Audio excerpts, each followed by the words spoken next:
Hey guys, my name is Libby, this is Venerable Fashions, and today I wanted to take you guys through a tour of my historical shoe collection. We're going to go through them chronologically, which means the first pair is my set of Pemberleys. These are shoes from American Duchess. These are the Pemberleys, which are late 18th, early 19th century shoes. This is the first run, so right now they're looking a little bit different, and of course when you buy them, they are white.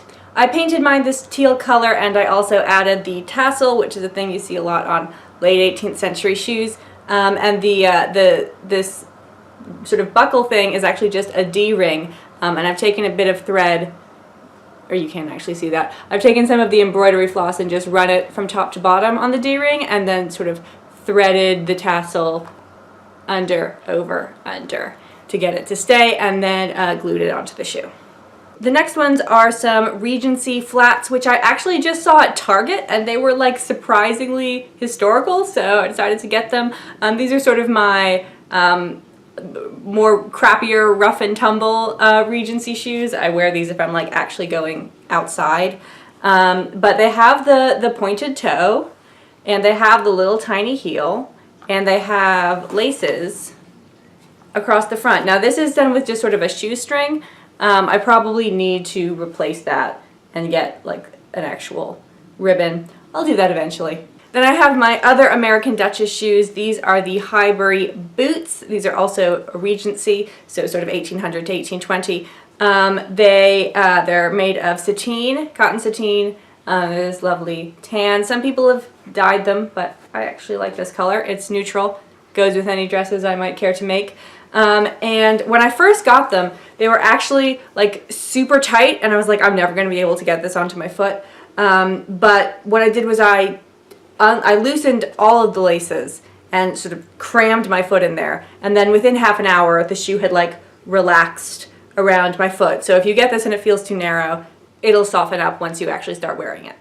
Now I don't really have any mid-19th century shoes, so skipping forward into the late 19th century, I have these granny boots, which I found at a thrift shop in California, in the Bay Area. So these are, I think, actually from the 1980s, but they're pretty passable for the 1880s. I'm not so sure about this little lip thing going on.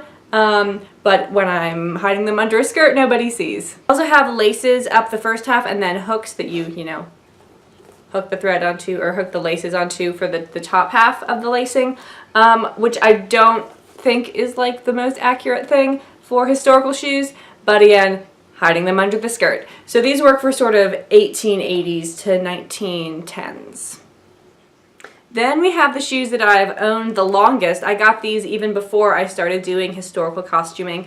They're sort of velveteen blue. These work for 1880s and 90s is what I wear them for, although they can sort of continue into the 20s.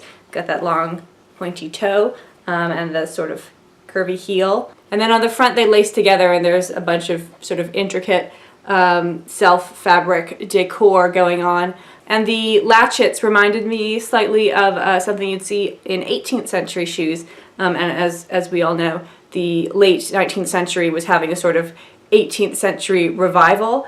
So I think a late Victorian lady would certainly enjoy having a shoe like this.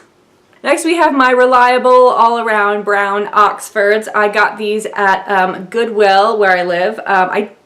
I think I got these after I started doing historical costuming, so they look sort of like 30s shoes, and so I wanted to get them for that, but I also sometimes wear them just around.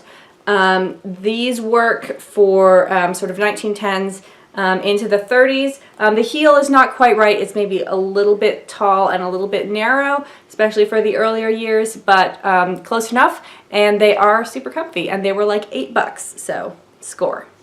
Next we have some basic black ballet flats that I have added some ribbons to on either side.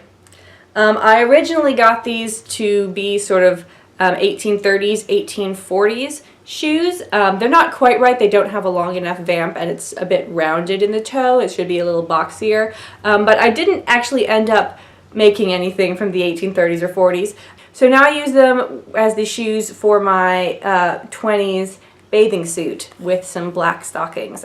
Then we have another pair that I got from that thrift shop in California. These are sort of Tstrap, very low-heeled shoes. They do have like this odd glitter decor going on across the toe, which I don't think is, you know, from anything before the 1980s. But, you know, they have the Tstrap, and with a low heel, they're really comfortable. So these are my, you know, sacrificing accuracy for comfort 1920 shoes. And then my last pair is also from that great thrift store in California. These are my sort of 40s and 50s pumps. They have a fairly tall, skinny heel, which was kind of beat up on both shoes by the time I got them. So hopefully no one looks at the heel. They have a fairly high strap across the ankle, and they're, you know, they're not the most comfortable, but they sure do make my legs look good. So that's the lot, and most of these I actually got for like under 30 bucks a pair.